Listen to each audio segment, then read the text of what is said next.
Samir, just before you start, I've got some breaking news for Diane. She didn't think she was coming here to gain readers, but I've had a text from someone who happens to be my wife who's in the audience, saying, what a great presentation. I'm going to buy the magazine and check it out online. Every week. You'll notice in the small print of your tickets, you now are obliged to buy the magazine every week, sorry. Or we'll come and find you. Thank you, David. I am going to start with an easy question. I mean, all of you have emphasized the print product, yet all of you are increasing the presence of your brand by opening shops, by doing cafes, by doing events, you name it. What are you specifically doing to amplify the future of the printed product that you said is the cornerstone of your operation? I mean, what are you doing to the print product specifically today? Well, we started, because the world is changing like hell all the time. We started in our print product, we started to change it every week. We do not have the typography or the layout we had last week. Every week we have a new typography, new layout, and people really want to see the next issue because it's fresh and new and it's so inspiring. So that's, we make it change faster, like everything around us is changing. One of the things. The same thing for us. I mean, we don't change the look of the magazine every week, but every week we're working on ensuring that it stands out better on the newsstand, that it shouts not louder. In fact, if anything, it's quieter than a lot of the magazines in the weekly newsstand market in the UK. But it needs constantly, the print product has to constantly innovate, constantly surprise, constantly entertain, constantly inspire. Because actually, I mean, I firmly believe, and every conversation I have with every other magazine editor and anyone working in the print industry in the UK, is the experience of reading a magazine, the lean-in experience of reading paper, print on paper, is unlikely in the foreseeable future ever to be replaced. Guys?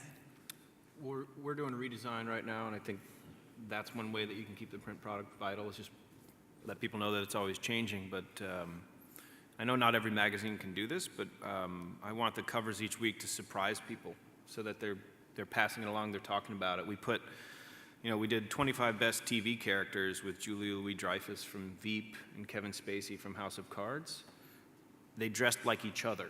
So Kevin Spacey actually got a manicure for that and put a wig on, and I had to explain the cover to some people who hadn't seen the show, but everyone was saying, did you see what Entertainment Weekly did? They're crazy. We like to call ourselves ambitious, but we'll take crazy. Morten? We look at a lot of the content in the newspaper. What content works in the newspaper, what works best on web, and tries to differ as much as possible. But do you feel you are, so far, the majority of the revenue is still coming from print, and 4 of you. Do you feel that you are investing part of that money you're making from print back into print, or you are putting most of the money into digital? The money goes right across the board. I think the thing about successful brands is exactly that they are multi-experience brands. Digital is a part of it, print for all of us. I think that's an incredibly heartening message, that print is still the lifeblood of our brands, but we are brands, and everything that we are all doing proves that. So you can't think in silos, everything must join up, and ideally everything feeds everything else in a sort of fabulously neat 360 circle. I guess the rest are nodding. I remember, I think it was David, like, this means yes, that means no. So they are nodding their heads in agreement. Can you ever imagine your brand to exist without the printed edition?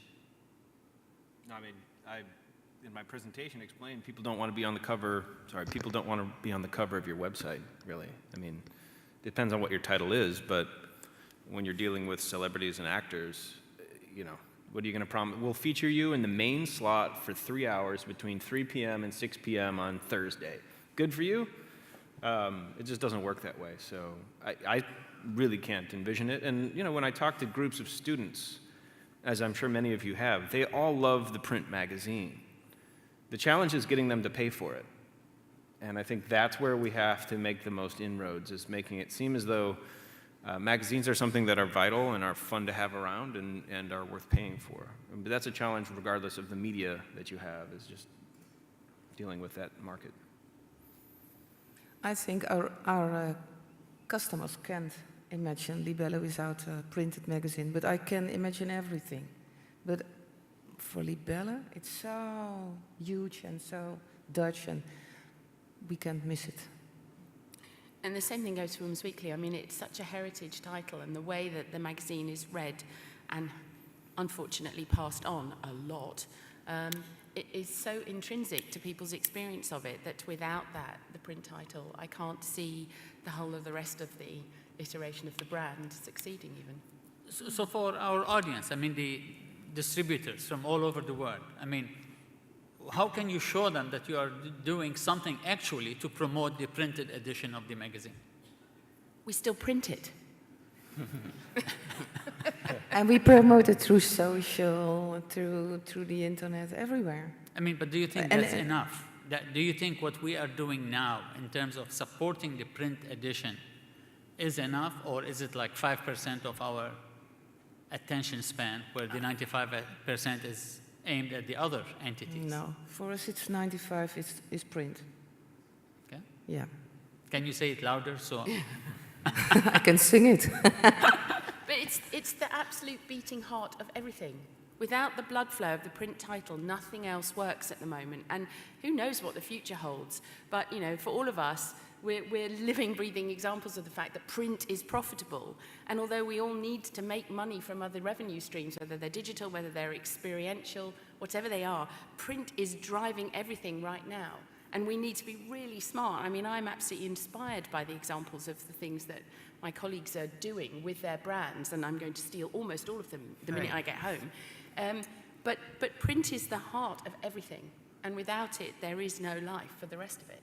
So then how come you don't hear your CEOs and your presidents of magazine media companies promoting print today? I think they got used to the fact that we just make it. They think it's like, you just do it like this and there is the print product again. But it's a lot of work, so we put a lot of effort and time and money in it.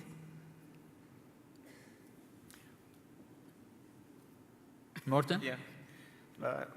I look at numbers every day, and I can't see a future without the printed product in our corporation.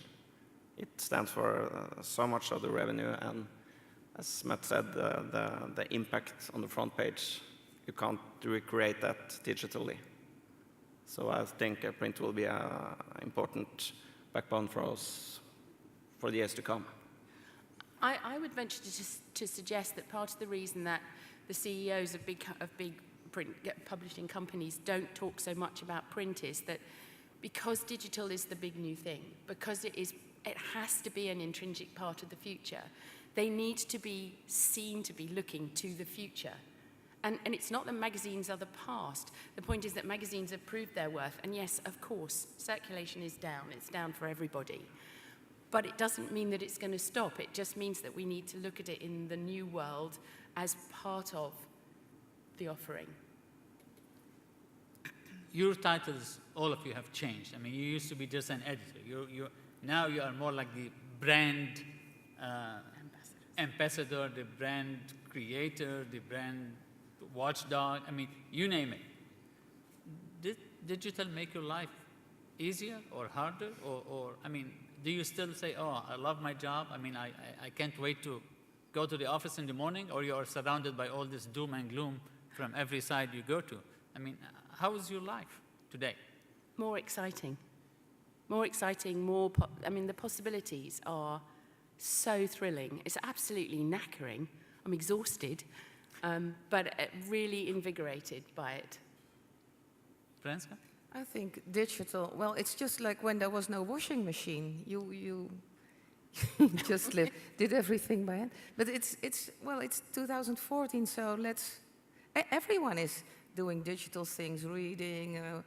So for us it's normal, because we use these things, and that's good. We live the same life our readers do, our customers do. So it's logical in this period. Okay, Matt? I think it's a privilege to be involved in digital, and you know, there have been cases at other publishers, or even Franska, where if you didn't have control of the website, it became something different. It wasn't your voice. It wasn't the voice of the brand. And when you do have control of that, you can use that as an opportunity not only to promote the magazine, as you were saying, but to really have a project that's greater than the sum of its parts. I mean, when you begin to think strategically in a way that says, I have a website, I have an event, and I have a magazine, or maybe I even have crafts that I'm making, you can become really, really successful and create powerful projects that span those platforms. And it's only if you have someone with a voice that spans those platforms that you can do that.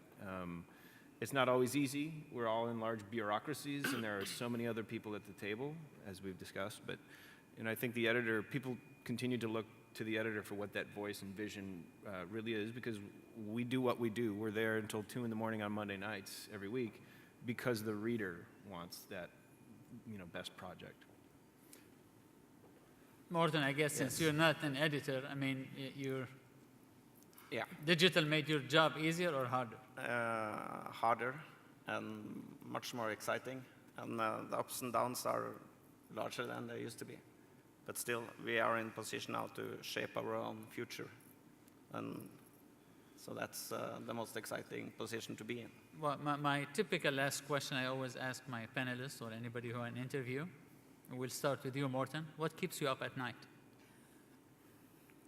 It's news. It's just what happens tomorrow. And that's, I think most people are intrigued by that. And so that's why I'm still in the business, and I want to be it, because I want to see what's happening tomorrow. Okay, Matt, what keeps you up at night? I'm just wondering what the next Mr. Magazine Minute's going to be. No, you guys should check out Samir's site if you haven't. He has some fantastic interviews. My job is really to attract and retain and inspire the most creative editors in the business. And it's impossible to do that as well as you can. With all the other things that we have going on, I feel like I'm playing Tetris against my email. I have to do 3 million different PowerPoint presentations every year. But really, I should be spending all my time on is saying to someone, you just wrote an amazing column, thank you. Or you just flew to 4 different countries to report that story in Coach, because, the times that we're in. Thank you for that. And if I don't make time to do that, I feel like I'm not being a good editor. Yeah, same with me. I'm always looking for better editors, and I'm always trying to let my editors and also my art director grow. That's what I'm working on always. And always. Well, it doesn't really keep me up at night. I like sleeping.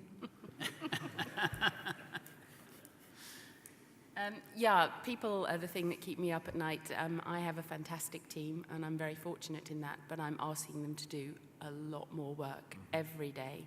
I'm asking them to work harder, longer, faster, and I don't necessarily think that's better for them. So my job as editor is to try and manage the amount that's required of me and my brand, and delivering that with a team of people who will work for me 24/7 if I ask them to, but I don't want them to do that, and I don't want them to have to do that, and that for me is the big challenge as an editor.